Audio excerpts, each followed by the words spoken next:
ya, kepada kita dan orang-orang yang ada di sekitar kita adalah dengan memanfaatkan dengan hal-hal yang tidak ada manfaatnya.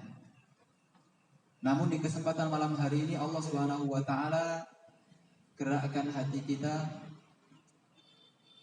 Allah Subhanahu wa taala takdirkan kita untuk mendatangi di antara majelis-majelis ilmu yang tentunya berada di majelis ilmu termasuk di antara hal yang paling dicintai oleh Allah Subhanahu wa taala. Ya, bahkan Rasul Shallallahu Alaihi Wasallam menyebutkan orang yang berjalan di dalam menuntut ilmu, ya, bagian dari jihadnya seseorang.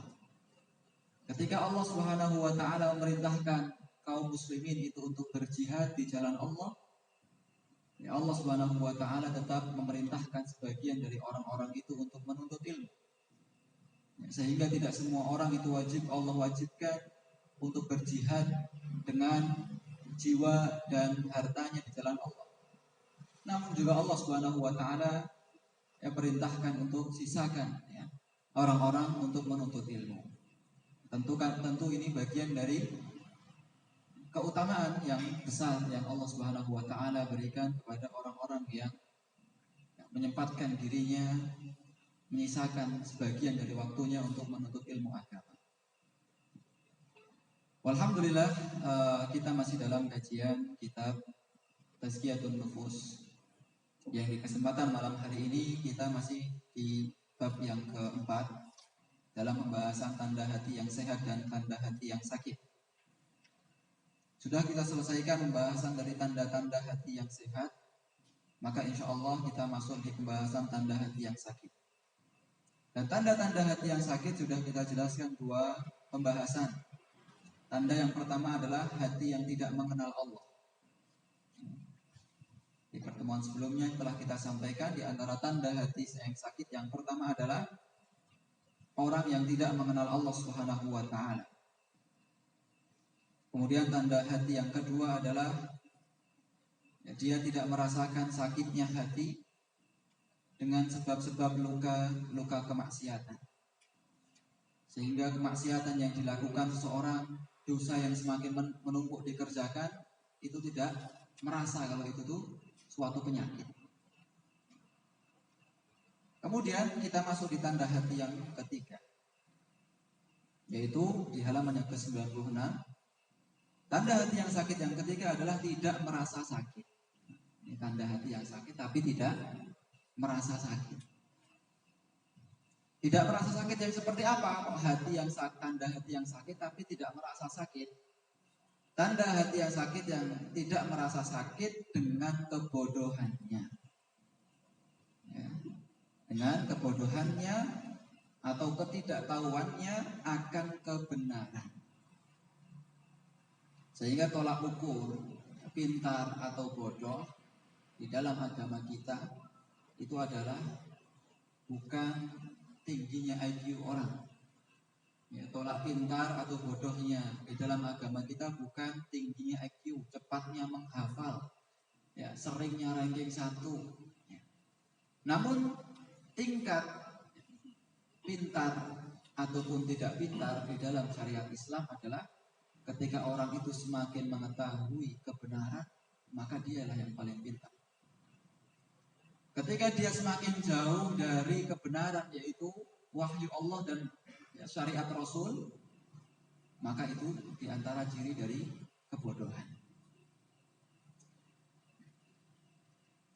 Dan bodohnya seseorang ketika tidak mengetahui kebenaran, artinya tidak mengetahui ilmu Allah Subhanahu wa taala, tidak mengetahui syariat Allah Subhanahu wa taala, maka itu bagian dari tanda hati yang sakit. Rasul Shallallahu Alaihi Wasallam pernah ditanya oleh seorang sahabat, ya, bagaimana membedakan antara orang pintar dan orang yang bodoh. Maka Rasul Shallallahu Alaihi Wasallam mengatakan, al-kayyisu man dana nafsahu. Ya, tiang ingkang pintar, ingkang cerdas menika adalah tiang ingkang man dana nafsahu, orang yang bisa mengetahui, ya, kadar dirinya. dana nafsahu, orang yang bisa mengetahui ya, ukuran dirinya. Wa amila lima ba'dal maut, dan orang yang cerdas juga orang yang beramal untuk mempersiapkan datangnya kematian. Ya, ini ketika Rasul ditanya orang yang cerdas, orang yang bisa mengukur dirinya. Jadi setiap kita memiliki kemampuan-kemampuan. Tiap kita punya tolak ukur dalam sifat-sifat kita. Sehingga contohnya ketika kita biasanya marah besar dan akan menimbulkan hal-hal yang menimbulkan banyak masalah, ya, maka ketika kita mengetahui ukuran diri kita, maka jangan sampai kita nyampe pada titik tertentu yang bisa mengakibatkan kadang kita itu berantakan.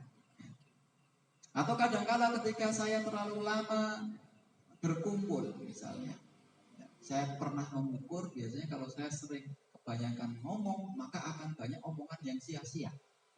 Ya, setiap kita akan mengetahui kadar diri kita masing-masing.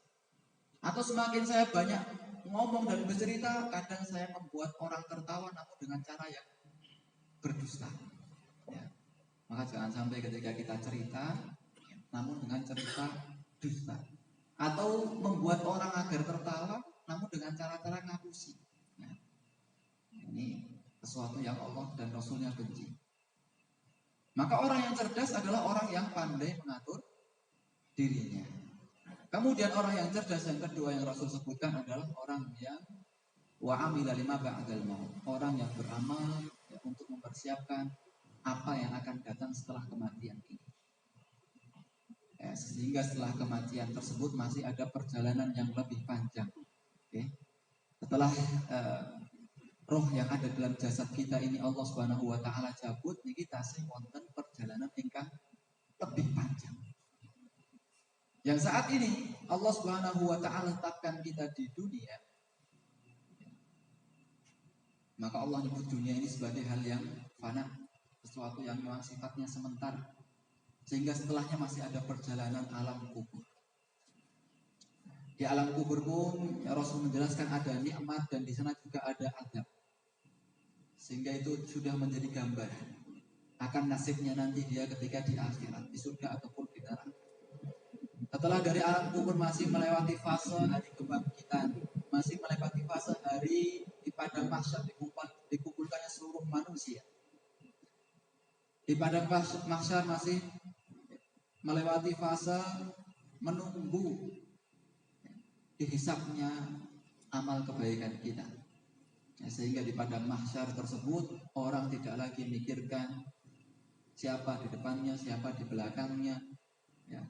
Yuhsyarun nasu yaumal qiyamah. Rasul mengatakan ketika menceritakan padang mahsyar, manusia akan dikumpulkan ya, di suatu tempat di hari kiamat. Hufatan uratan hurlan, dalam keadaan tidak pakai sendal, tidak pakai celana atau tidak pakai busana, hurlan dan tidak dikhitan. Kemudian Aisyah radhiyallahu anha, ini istrinya Kanjeng Nabi, bertanya, bagaimana orang dikumpulkan dalam keadaan tanpa pakai baju, apakah tidak saling melihat? Ya. Kalau bayangan kita di dunia orang nggak pakai baju kok kumpul bareng pasti saling belok ya. Kanan kiri ngarep mburi ya. Nggak absen. Tapi ketika ditanya oleh Aisyah, Nabi SAW mengatakan, ya, urusan di hari itu lebih penting daripada memperlihatkan seperti yang pengen kita lihat di dunia. Ya. Orang dibangkitkan dalam keadaan tidak memakai apa-apa. Namun urusan di hari itu lebih penting. Ya, tidak lagi mikir nasib anaknya bagaimana, ya, nasib istri dan keluarga yang lain bagaimana. Yang depannya nggak pakai baju, depan kanan kiri nggak pakai baju, sudah nggak mikir lagi. Karena urusan yang di depan itu lebih penting. Ya, urusan yang di depan itu lebih penting. Karena itu yang menjadi nasib kekal abadinya dia. Ya, apakah dia akan diberikan kitabnya, catatan amalnya dari bagian kanannya atau bagian kirinya. Kemudian masih melewati lagi fase setelahnya ya mizan, timbangan. Kemudian masih melewati fase lagi al-haud, yaitu telaga Kautsar yang akan diminum oleh Nabi dan umatnya. Kemudian masih melewati fase lagi yaitu as-sirat, yang dikenal dengan jembatan yang melewati neraka Allah Subhanahu wa taala. Barulah sampai dia di tujuan terakhir dalam fase-fase di akhirat, yaitu antara surga dan neraka Allah Subhanahu wa taala. Sehingga orang yang cerdas lebih memikirkan hal-hal yang tadi. Orang yang dianggap pintar oleh Nabi adalah orang yang lebih mementingkan hal-hal setelah kehidupan di dunia ini. Karena hal tersebut adalah hal yang lebih panjang, hal yang tidak sementara, hal yang akan menjadikan nasib dia itu kekal abadi, yaitu di akhirat. Maka Allah Subhanahu wa taala mengatakan, "Waladdarul akhiratu khairun." Dan sungguh kampung akhirat, negeri akhirat itu adalah lebih baik. Lebih baik bagi siapa? Khairun limanittaqwa. Ya, lebih baik namun hanya bagi orang-orang yang bertakwa kepada Allah Subhanahu wa taala. Ukuran takwa adalah, ya, kita sering dengar nih kalimat takwa nih Bapak Ibu. Bahkan setiap Jumat nih para khotib senantiasa memperingatkan nih takwa. Di jamaah sekalian, ya, tak lupa khotib mengingatkan pentingnya wasiat takwa. Dari Jumat ke Jumat. Ayat takwa senantiasa dibaca. Ya ayyuhalladzina amanu taqullaha haqqa tuqatih wa la tamutunna illa wa antum muslimun. 3 ayat takwa dibaca. Ya, awal surat An-Nisa dan di akhir surat Al-Ahzab. Ya ayyuhalladzina amanu taqullaha wa qulu qawlan sadida sampai. Ya, sehingga kalimat takwa itu begitu seringnya kita dengar. Ya, kalimat takwa itu begitu seringnya kita dapatkan. Namun ya, takwa tidak hanya sekedar wasiat yang disampaikan kemudian tidak memberikan bekas dan dampak dalam diri kita. Ya. Takwa dikatakan oleh para ulama di antara pengertian adalah fi'lul awamir wa tarkun nawahi. Takwa itu meninggalkan ya, dan meninggalkan larangan Allah sejauh-jauhnya ya, dan menjalankan perintah Allah sedekat-dekatnya. Ya, bahkan ada yang mengatakan takwa itu adalah anta'mala bi ta'atillah. Takwa itu adalah menjalankan ketaatan kepada Allah Subhanahu wa taala ala nurin minallah, di atas jalan ilmu yang Allah Subhanahu wa taala berikan. Kemudian wa antajtaniba maksiatallah, dan engkau menjauhi kemaksiatan ya, dari Allah Subhanahu wa taala sejauh-jauhnya. Ala nurin minallah, dan maksiat atau larangan tersebut juga kita ketahui dari ilmu Allah Subhanahu wa taala. Maka Bapak Ibu sekalian yang dimuliakan Allah Subhanahu wa taala, kampung akhirat adalah kampung yang kekal abadi, yang menjadikan nasib kita ya, tidak akan sementara. Sehingga ketika Rasul itu ditanya sifatnya orang yang cerdas, orang yang pintar, tentu Rasul akan mengatakan hal tersebut. Mengatakan hal yang lebih penting daripada yang penting. Karena orang yang pintar adalah orang yang bisa menimbang antara penting dan mana yang paling penting. Sama kehidupan kita di dunia, pasti kita dalam setiap permasalahan ada 2 pertimbangan. Oke, setiap apapun dalam kehidupan kita pasti ada 2 pertimbangan atau bahkan lebih. Ya, ini penting, ini juga penting. Ya, misalnya rondo penting, ya, kumpulan RT ya penting. Akhirnya mana yang lebih dahulu kan? Mana yang paling penting? Mana yang paling bisa mendatangkan maslahat untuk kita? Ya, antara kumpulan arisan atau kumpulan RT misalnya. Antara kumpulan di tempat yang jauh atau kumpul dengan warga sekitar kita. Ya tentu itu adalah mempertimbangkan antara penting dan mana yang lebih penting. Dalam hal pendidikan pun kita juga akan menimbang. Banyak sekolah yang sudah bagus. Ini sekolah bagus, ini sekolah B juga bagus. Ya, pasti kita juga akan menimbang antara 2 sekolah yang bagus yang dimana akan kita masukkan anak-anak kita. Ya, yang semuanya tentu akan bagus. Maka orang yang cerdas akan memilih mana yang paling sesuai ya dengan karakter anak kita. Karena setiap anak tentu memiliki karakter ya. Semua anak pasti memiliki ya watak masing-masing, ya model ya beda-beda. Sehingga ya, ketika ada dua sekolah yang bagus yang sudah kita pilih, pasti kita akan ya memilih ya, di antara sekolah yang paling pantas atau paling bisa memberikan kebaikan untuk anak kita. Kemudian ketika Rasul SAW ditanya, siapa orang yang bodoh? Ya, Rasul mengatakan al-jahilu man atsba'a nafsahu hawa. Orang yang bodoh itu, kata Rasul SAW, adalah orang yang atsba'a nafsahu, mengikuti hawa nafsunya. Ya, orang yang bodoh menurut Nabi adalah orang yang paling ya, sering, ya, yang paling senang mengikuti hawa nafsunya sendiri. Karena kalau hawa nafsu itu ukurannya diri, ya, hawa nafsu itu ukurannya adalah diri kita masing-masing. Ketika diri kita mengikuti apa yang kita inginkan, ya, maka tidak ada patokan kebenaran. Ya, karena semua orang punya patokannya masing-masing, hawa nafsunya. Saya pengen ini, saya pengen ini. Tidak ada satu patokan yang itu menjadi patokan kebenaran. Ya, maka orang yang bodoh adalah orang yang selalu mengikuti dorongan dari hawa nafsu. Ya. Apalagi ya, dorongan-dorongan, karena hawa nafsu pasti akan condong pada keburukan. Ya. Hawa nafsu pasti akan condong pada hal-hal yang tidak memberikan manfaat untuk kita. Itu dua hal ketika Rasulullah SAW ditanya tentang orang yang pintar dan orang yang bodoh. Dan kebodohan ya, akan kebenaran, tidak taunya kita akan ilmu agama, ya, bahkan kita tidak merasa sakit kalau kita itu bodoh, ya, itu diantara penyakit hati. Karena penyakit hati itu adalah orang selalu merasa benar, orang selalu merasa dirinya sudah cukup ilmu, sehingga ketika dia datang diajak pengajian, ya, ya, dia akan ada saja alasan-alasan. Ya, entah sudah cukup ilmunya, ya, entah ya, alasan-alasan yang lain. Karena lebih beresiko atau lebih parah dampaknya ketika ada seseorang itu yang merasa dirinya pintar, padahal sejatinya dia itu bodoh.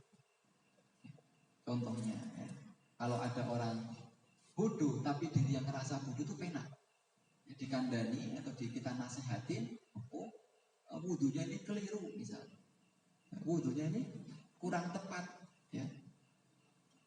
Karena misalnya ketika mencuci tangan, kedua tangan tidak sampai siku atau di bawah siku saja, ya, padahal wajibnya wudu itu mencuci tangan sampai siku. Ya, ketika orang nggak tahu dinasehati, maka dia, oh ini tuh keliru tuh, oke, nanti akan saya perbaiki. Itu kalau orang bodoh dan dia merasa bodoh, akan mudah untuk diarahkan atau diberikan nasihat tentang agama. Tapi orang yang sudah merasa pintar, tapi dia nggak tahu kalau dunia sebenarnya bodoh, nah, dikasih tahu hal yang seperti itu, jenengannya kadose wudune kirang sempurna. Wah, ketoknya jenengan sing dereng sempurna. Ya, kemudian kecilnya aku wudu ngoten iki, ya, modelnya ngene iki aman-aman wae kan.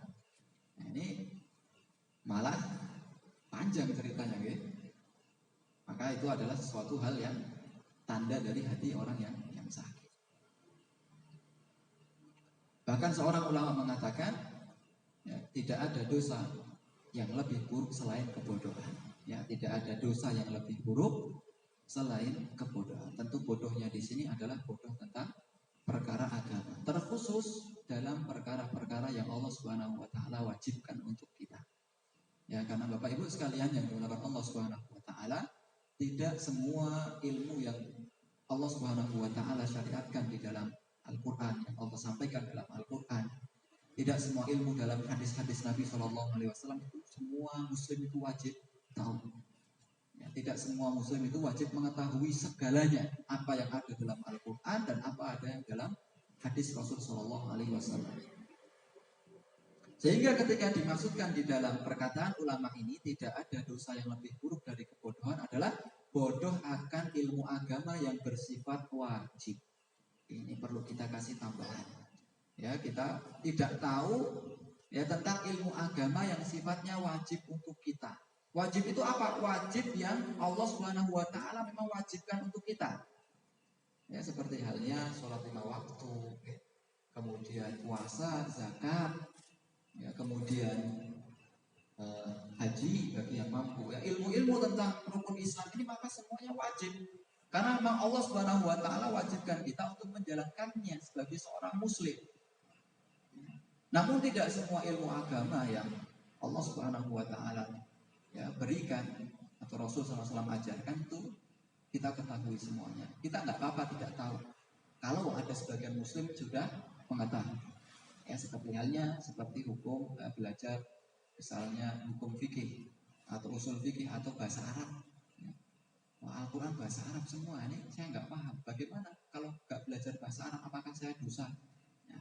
Atau hukum warisan yang tidak yang menjadi wajib bagi kita atau hanya menjadi fardu kifayah, yaitu wajib yang ketika ada muslim yang lain itu sudah tahu maka gugurlah kewajiban ya untuk kita. Sehingga tidak mengapa kita tidak mengetahui ya sebagian dari hukum-hukum ya Islam. Namun wajib bagi kita adalah hal-hal yang berkaitan wajibnya itu ya, kepada diri kita. Ya, wajib yang berkaitannya dengan diri kita.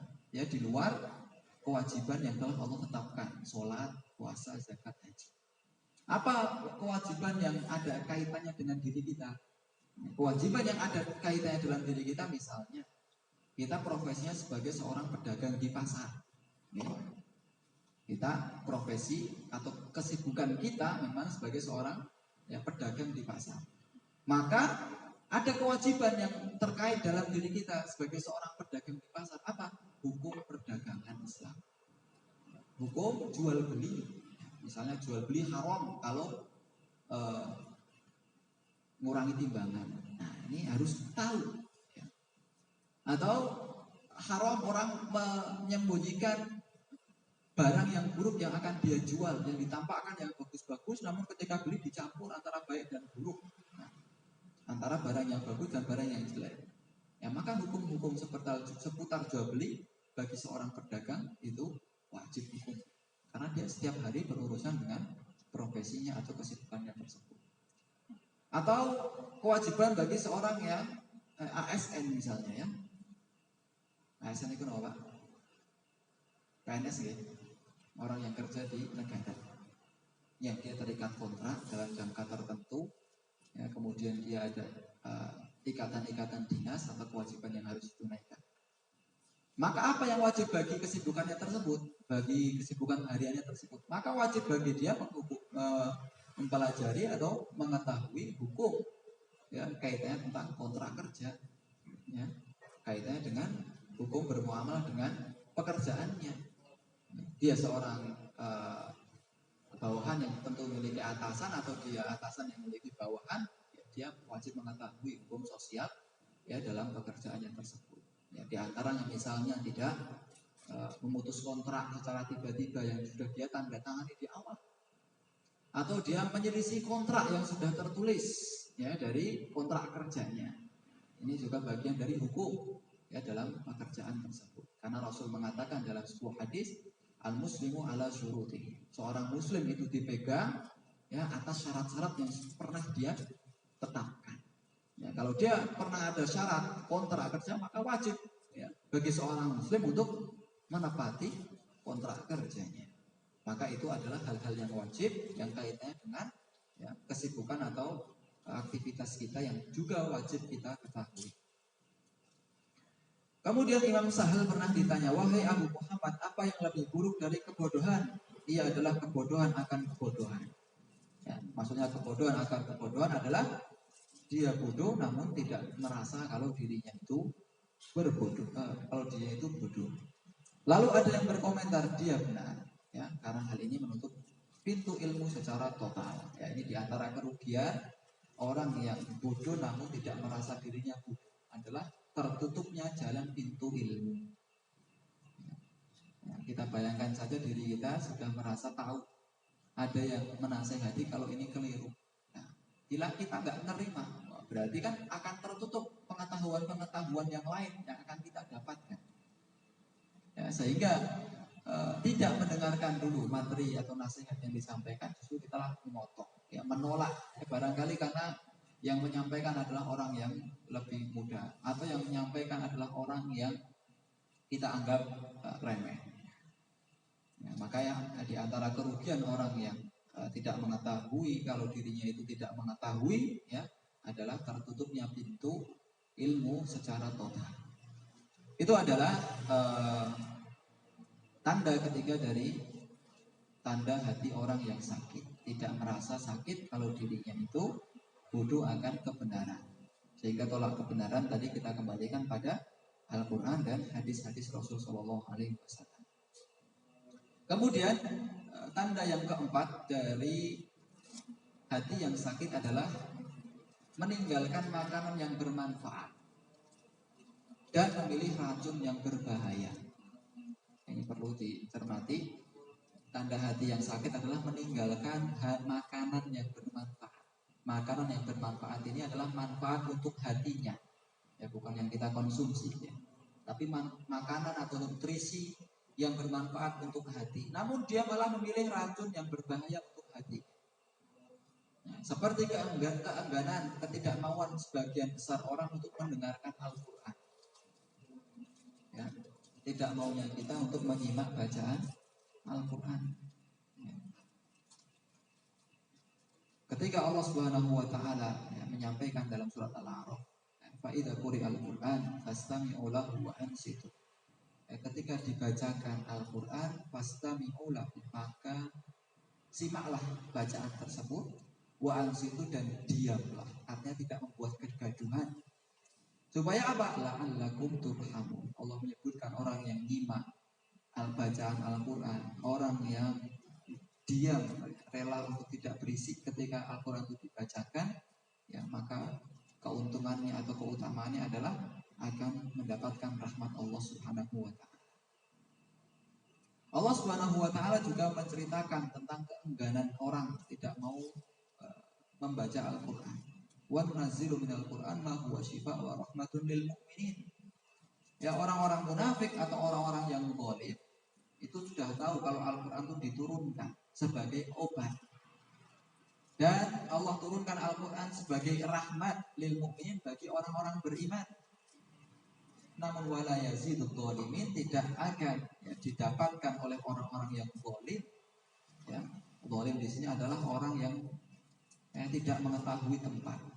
Karena zalim itu bukan hanya ketika kita mendapatkan pukulan atau kerugian dari orang.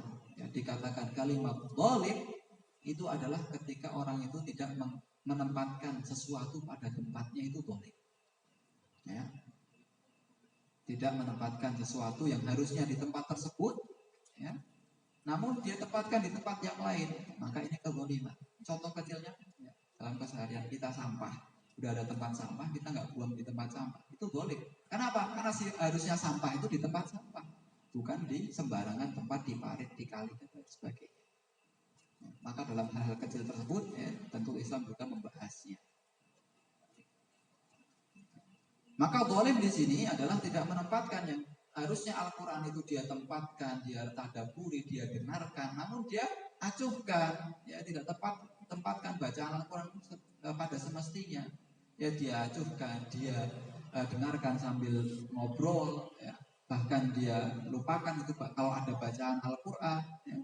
Maka Allah katakan tidak akan didapat bagi orang yang seperti ini illa kecuali khasaro, kerugian. Jadi yang didapatkan hanya kerugian saja. Itu ciri dari hati yang sakit yang keempat, yaitu lebih mengedepankan hal-hal nutrisi yang tidak ada manfaat dan memilih racun yang berbahaya. Sudah tahu Al-Quran itu manfaat, sudah tahu mendengarkan Al-Quran itu mendapatkan ganjaran, sudah tahu, ya, membaca Al-Quran itu mendatangkan manfaat, ya, baik itu obat maupun rahmat dari Allah Subhanahu wa taala. Ya, namun dia lebih mengabaikan, ya, lebih memilih mengabaikan dan mendengar hal-hal yang lain yang tidak mendatangkan manfaat, sehingga menumbuhkan kemunafikan di dalam hati, membangkitkan birahi dan mengandung kekufuran kepada Allah Subhanahu wa taala. Seseorang mengerjakan perbuatan maksiat karena kecintaannya pada apa yang dibenci oleh Allah Ta'ala dan Rasulnya, ya. Maka manfaat dan nggak manfaat ya di sini disebutkan manfaat itu yang mendatangkan kecintaan Allah dan ya, pada apa yang dibenci oleh Allah Subhanahu wa taala, menjauhi apa yang dibenci oleh Allah Subhanahu wa taala. Keberaniannya berbuat maksiat adalah buah dari penyakit yang bersarang di dalam hati. Bisa berparah penyakit yang ada dalam hati tersebut. Sehingga kalau orang kok wani berbuat maksiat, sudah biasa berbuat kemaksiatan dan dosa, ya, maka itu diantara tanda hati orang tersebut sakit. Sakitnya bagaimana? Apakah sakit? Apakah mati? Maka tergantung ya kategori yang dia lakukan sesuai dengan pembahasan yang pernah lewat dari pembahasan kita. Antara hati yang sakit, hati yang mati, dan hati yang hidup. Nah, di antara tiga dari macam hati manusia. Dan bila hati seseorang itu sehat, ia akan menyukai apa yang disukai Allah dan apa yang disukai oleh Rasul Shallallahu Alaihi Wasallam. Ya. Apa yang dicintai oleh Allah Subhanahu Wa Taala dan Rasulnya, tentu semua yang mendatangkan ridho ya Allah dan Rasul Shallallahu Alaihi Wasallam itu akan mendatangkan manfaat untuk kita. Allah Subhanahu Wa Taala berfirman, "Walakinna Allah habbaba ilaikumul iman wa zayyanahu fi qulubikum." Dan akan tetapi Allah Subhanahu wa taala menjadikan kalian itu cinta terhadap iman dan menghiasinya di dalam hati kalian. Wa karraha, dan Allah itu membenci ilaikum kepada kalian al-kufra, perbuatan kufur. Ya, kufur ini dari kalimat kafaro. Ya, kufur ini ada dua makna. Ya, kufur ini ada dua makna. Makna yang pertama kufur ya, karena kufur secara bahasa Arab artinya menutupi. Ya, kufur secara bahasa Arab itu artinya menutupi. Ya. Dua makna dalam syariat kita, kufur ini yang pertama adalah menutupi dari hidayah. Ya, menutupi dari hidayah Islam. Maka dikatakan orang non-muslim itu kafir karena dia tertutup dari hidayah Islam. Ataupun kufur dari nikmat Allah Subhanahu wa taala. Ya, kufur dari nikmat yang Allah berikan kepada kita itu juga kufur. Kenapa? Tertutup dari rasa syukur. Ya. Orang kufur nikmat itu karena tertutup dari rasa syukurnya kepada Allah Subhanahu wa taala. Dan Allah membenci perbuatan kufur wal fusuk dan kefasikan. Ya. Kefasikan adalah perbuatan maksiat. Ya. Semua maksiat disebut dengan fasik. Wal isyan dan kedurhakaan. Ulaika humur rasyidun, mereka itulah adalah orang-orang yang mengikuti jalan yang lurus. Kemudian di dalil yang lain Rasul mengatakan dalam hadisnya, "Dzaqa ta'mal iman man radiya billahi rabban wa bil islami dinan wa bi Muhammadin sallallahu alaihi wasallam rasulah." Orang itu akan mendapatkan lezatnya keimanan ketika pertama menjadikan Allah itu ridho, menjadikan dia itu ridho bahwasanya Allah itu Tuhannya. Kemudian orang itu akan mendapatkan nikmatnya keimanan ketika menjadikan agama Islam itu sebagai agamanya dan menjadikan Nabi Muhammad itu sebagai utusan Allah Subhanahu wa taala. Maka Bapak Ibu sekalian yang dimuliakan Allah Subhanahu wa taala, itu adalah tanda hati yang sakit. Yang keempat yaitu lebih mementingkan hal-hal yang dapat memberikan madarat atau racun terhadap hatinya, ya, bahkan meninggalkan hal yang manfaat untuk hati. Yang mendatangkan manfaat ya, adalah yang mendatangkan kecintaan ya, kepada Allah Subhanahu wa taala. Apa yang mendatangkan kecintaan Allah? Ibadah. Ya. Yang mendatangkan cinta kita kepada Allah, yang mendatangkan cintanya Allah untuk kita itu adalah ibadah. Karena di antara pengertian dari ibadah itu adalah ismun jami' likulli yuhibbullah wa yarallah. Segala sesuatu yang mendatangkan kecintaan Allah itu ibadah. Nah, segala sesuatu yang mendatangkan kecintaan terhadap Allah Subhanahu wa taala itu adalah ibadah. Ya, menjalankan ketaatan Allah itu ibadah. Ya, menjalankan perintah Allah yang ada dalam Al-Quran itu juga ibadah. taat kepada orang tua karena ada larangannya untuk durhaka, maka itu juga ibadah. Berbuat baik kepada tetangga itu juga ibadah karena ada ya, pesan dari Nabi Shallallahu Alaihi Wasallam, jangan sampai kita mengusir tetangga kita. Dan hal yang lain yang dijelaskan oleh Allah dalam ayat-ayat maupun hadis-hadisnya. Maka segala yang mendatangkan kecintaan Allah Subhanahu wa taala itu disebut juga dengan ibadah. Bahkan sering pernah kita sampaikan hal-hal yang sifatnya itu mubah, ya, hal-hal yang sifatnya itu tidak ada aturannya dalam syariat kita. Ya, dalam agama itu nggak diatur. Ya. Namun ketika kita niatkan di dalam hati kita ya, agar ya, memudahkan diri kita untuk ibadah, maka itu sudah terhitung suatu ibadah. Ya, contohnya pernah kita sampaikan orang yang olahraga, ya, orang yang giat olahraga, menjaga badannya agar senantiasa kuat. Ya. Ketika dia niatkan kuatnya agar biar keker saja badannya bentuk saja, yang dia dapatkan hanya badannya bentuk, ya, keker, ya, dan terbentuk ya, otot-ototnya. Namun kalau orang olahraga, namun niatnya agar dia kuat untuk menjalankan sholat lebih lama, ya, agar dia kuat, nggak pernah sakit, nggak pernah ghaib, nggak pernah nggak hadir untuk pengajian, karena sakit menghalang dia untuk hadir pengajian, maka dia olahraga biar hadir pengajian terus. Maka niat-niat yang seperti ini sudah mendatangkan pahala karena niatnya juga untuk niat-niat ibadah. Padahal urusan olahraga nggak ada bahasanya sedikit pun dalam agama kita kecuali 3 olahraga, ya, berkuda, memanah, dan berenang. Karena memang ada hadis dari Rasul Shallallahu Alaihi Wasallam akan 3 anjuran untuk melakukan olahraga tersebut. Adapun olahraga yang lain, ya, sepak bola, nggak ada hadis tentang sepak bola, ya, atau olahraga yang lain. Tidak ada hadis yang menjelaskannya. Maka ketika amalan yang tidak ada penjelasannya dalam syariat, namun ya, diniatkan untuk perkara ibadah, juga akan mendatangkan ya, pahala dari ibadah tersebut. Kemudian hal-hal yang bermanfaat tentunya adalah hal-hal yang bisa mendatangkan, meningkatkan iman. Ya, hal-hal yang bermanfaat itu juga yang selain mendatangkan cintanya Allah, yang bisa meningkatkan imannya kepada Allah. Di dalam ya, akhir pembahasan ini disebutkan 2 ayat, 2 hadis, 2 dalil. Yang pertama dari ayat surat Al-Hujurat dan yang kedua dari hadis. Yang kedua-duanya menjelaskan tentang keistimewaan orang itu beriman. Ayat yang pertama yang Allah katakan, Allah itu ya, mencintai kalian karena sebab iman, ya. Maka wazayyanahu, dan iman tersebut akan menjadikan indah diri seorang tersebut dan akan menjadikan ya, petunjuk atau jalan yang lurus yang bisa memberikan ya, petunjuk kepadanya. Ya. Maka hal-hal yang bermanfaat adalah hal-hal yang bisa meningkatkan iman. Apa hal yang bisa meningkatkan iman?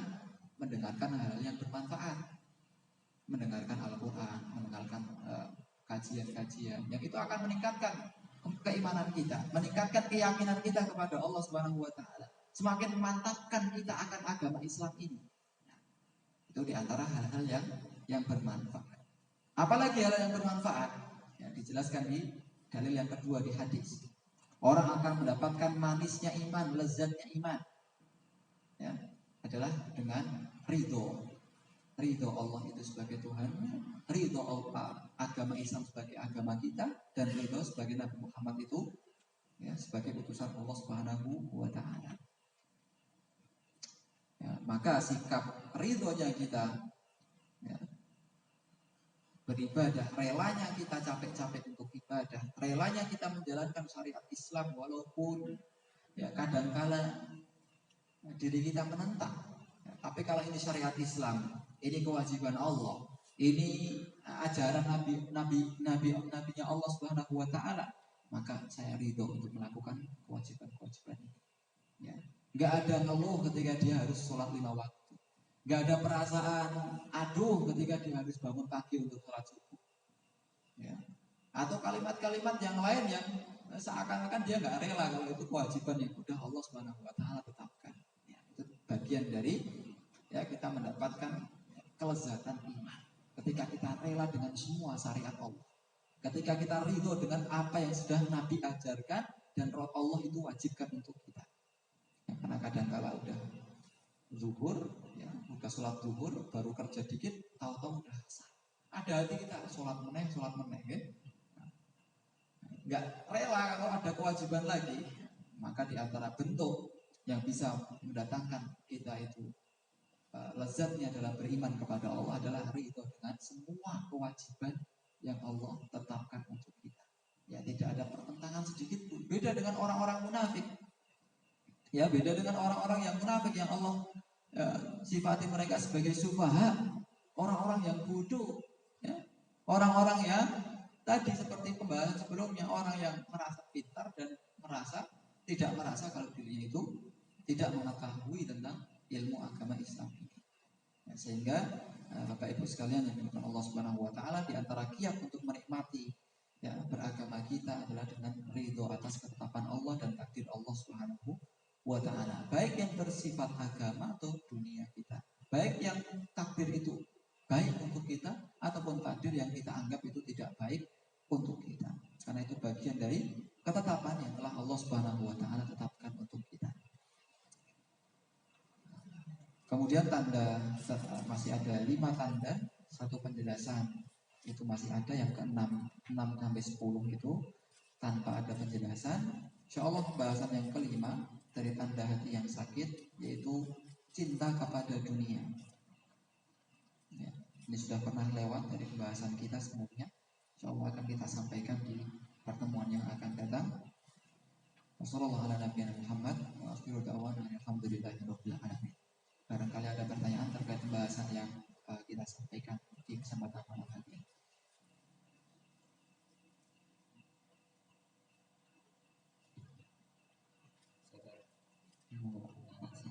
Mungkin ini tidak pada topik malam ini. Yang kami tanyakan, ketika kami mau sholat jamaah, tapi kita tertinggal jamaah. Nah, kita tahu ada salah satu jamaah itu melaksanakan sholat sunat ba'diyah. Nah, itu apakah kita mau sholat wajib itu makmum yang melakukan sunat ba'diyah itu kita menjadi imamnya atau kita melaksanakan sholat sendiri dan gitu.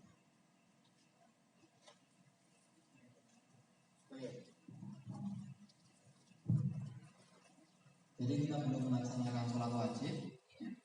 Kita masuk masjid masih ada jamaah yang sholat, namun ternyata kita ketahui bukan sholat wajib, hanya sholat sunnah. Berarti di sini ada dua keadaan. Yang pertama ada amalan sunnah, dan yang kedua adalah adanya amalan wajib. Amalan sunnah, amalan yang sudah yang dikerjakan orang yang sunnah ba'diyah. Amalan wajib, amalan yang akan kita kerjakan dalam sholat wajib kita. Maka ada kaidah dalam fikih dikatakan idza istama'at ibadatani min jinsin wahidin. Kalau ada satu ibadah yang ibadah tersebut terkumpul dari satu jenis yang sama, artinya kedudukan dari ibadah tersebut sama. Tadakhalat af'alahuma waqtafa'atuhuma bi fi'li.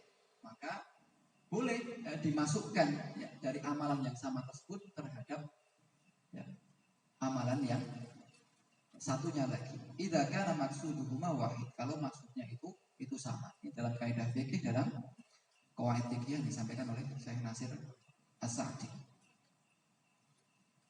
Maka ini menjadi suatu prinsip agama itu yassiru wala tu'assir. Suatu prinsip agama itu hendaknya memberikan kemudahan dan tidak memberikan penyusahan. Prinsipnya agama kita itu mudah. Prinsipnya agama kita, kalau kita nggak mampu maka kerjakan semampu kita.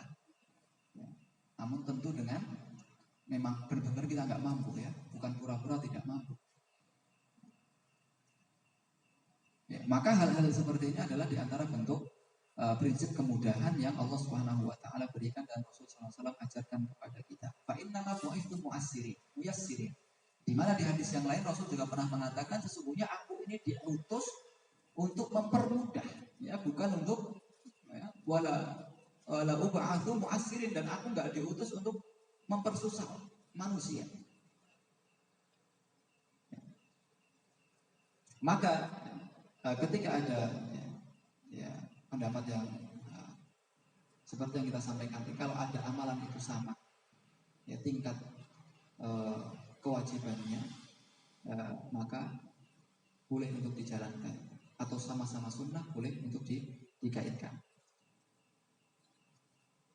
Namun berbeda antara amalan yang sifatnya itu puasa dan sholat. Kalau puasa amalan yang wajib tidak bisa digabung dengan amalan yang sunnah. Contohnya puasa Ramadan kita gabung niatkan dengan puasa sunnah, ya, tidak boleh, karena itu satu pekerjaan satu orang yang mengerjakan, ya, karena itu satu orang yang mengerjakan. Tapi kalau dua-duanya puasa sunnah, kita puasa Senin dan alhamdulillah ketemu dengan puasa Ayyamul Bid, puasa tengah bulan, sama-sama sunnah, satu orang yang mengerjakan, maka boleh kita niatkan puasa tersebut untuk puasa Senin, Kamis, dan puasa pertengahan bulan.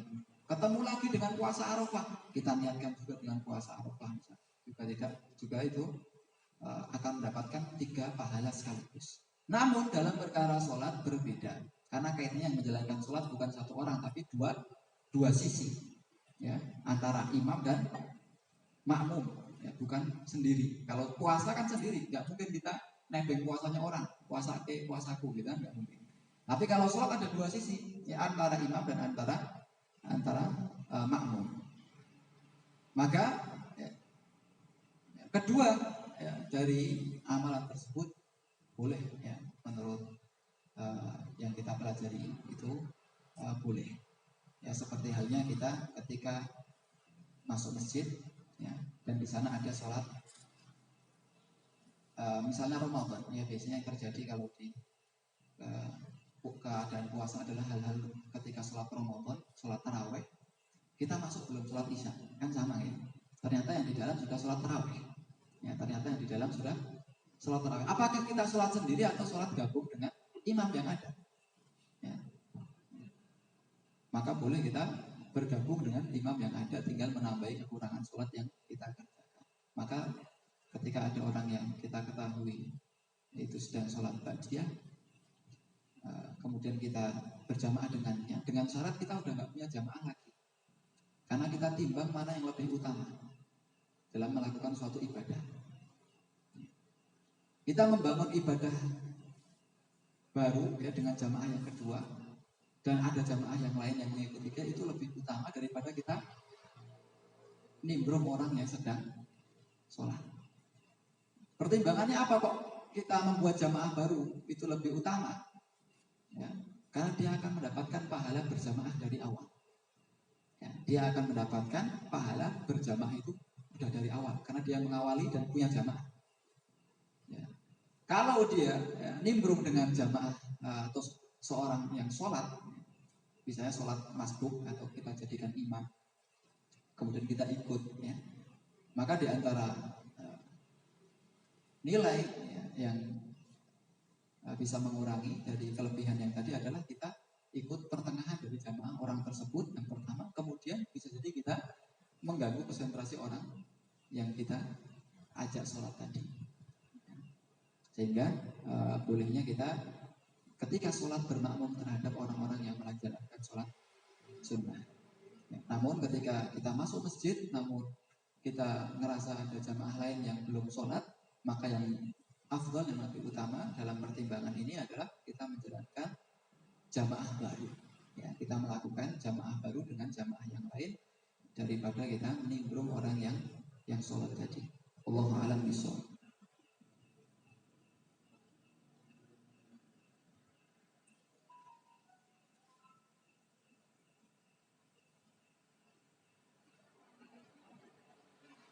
Ya, di antara dalil yang lain adalah orang menjalankan ibadah sesuai dengan niatnya masing-masing. Yang ini wajib, yang ini sunnah.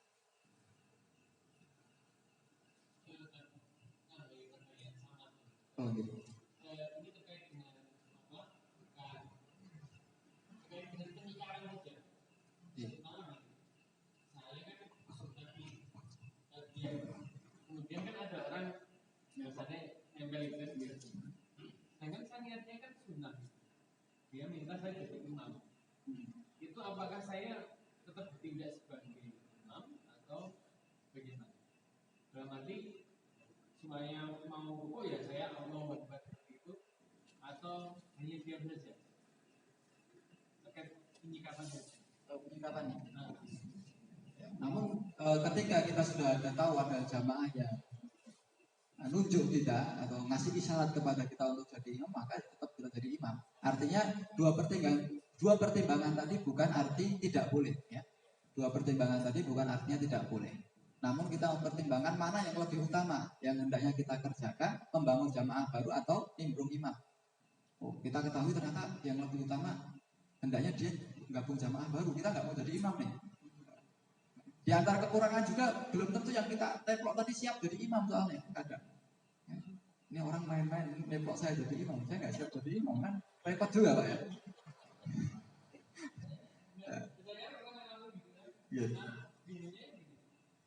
jadi nggak konsen kan? Iya, itu kerugiannya di antara kerugiannya jadi kita. Oh. Ya walaupun secara hukum orang yang belakang kita wajib dan kita ikut tidak masalah, ya. Secara hukum ya asalnya itu tidak mengapa orang yang di belakang kita menjalankan ibadah wajib. Ya.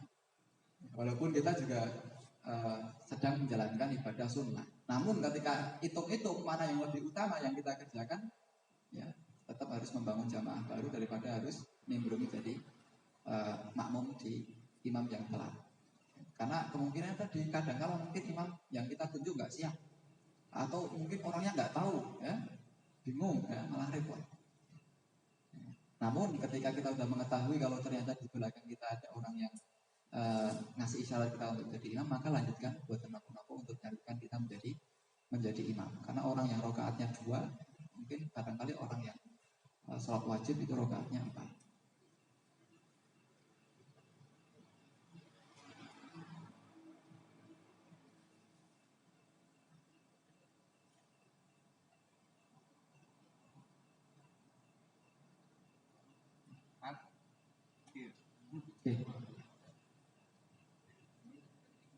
Dalam satu masjid itu kan kadang kalau kita pas musafir gitu ya, kan kadang kan jamaah kan banyak, sana bikin jamaah sendiri, sana bikin jamaah sendiri, sana bikin jamaah sendiri.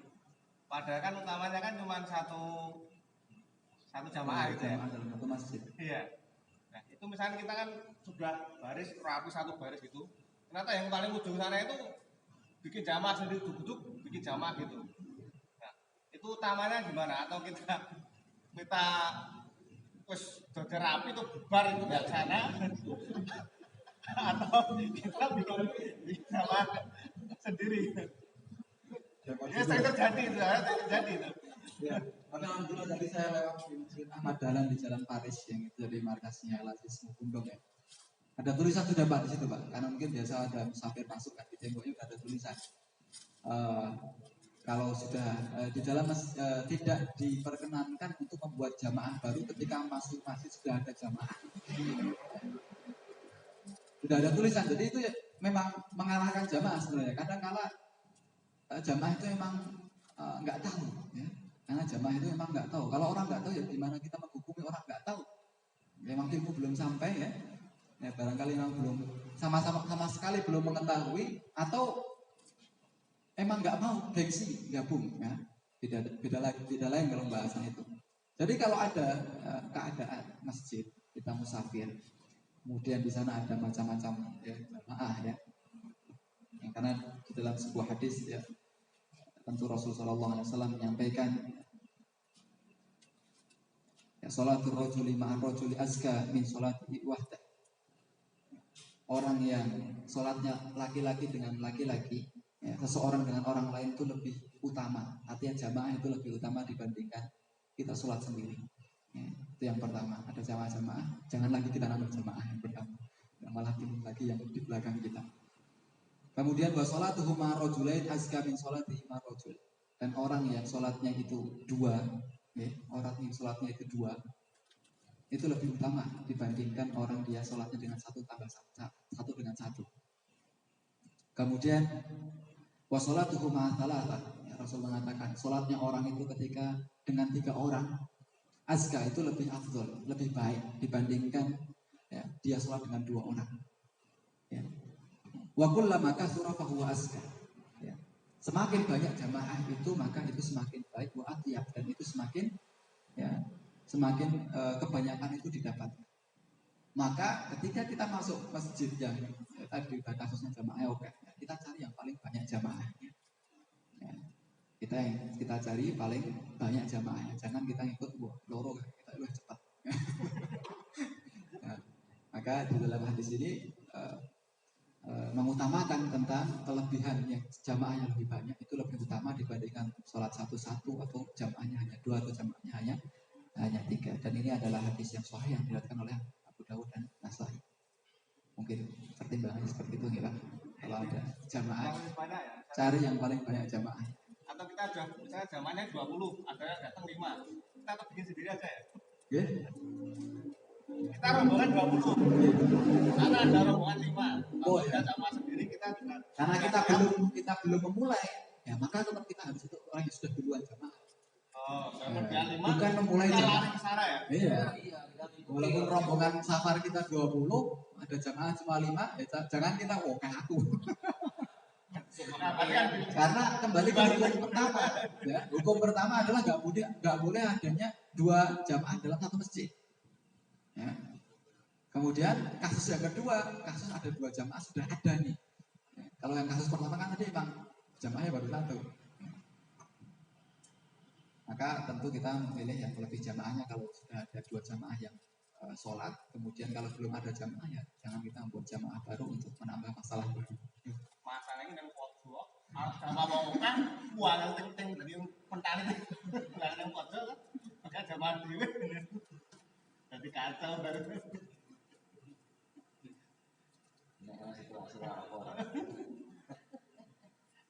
Tapi itu dirawat.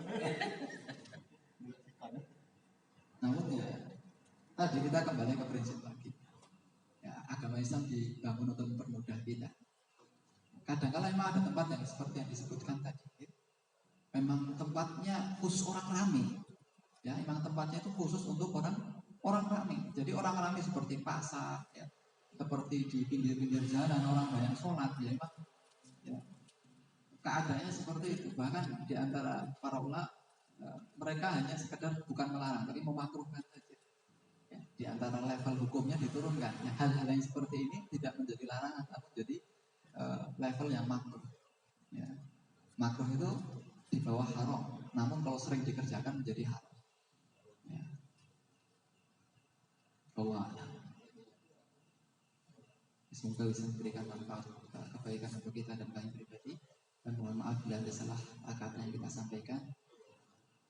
Barangkali dari kekurangan kami pribadi, dan bila ada manfaat dan kelebihan tentu datangnya dari Allah Subhanahu wa taala. Wassallallahu ala nabiyina Muhammadin. Subhanakallahumma wa bihamdika asyhadu an la ilaha illa anta astaghfiruka wa atubu ilaik. Khairul kalam. Assalamualaikum warahmatullahi wabarakatuh.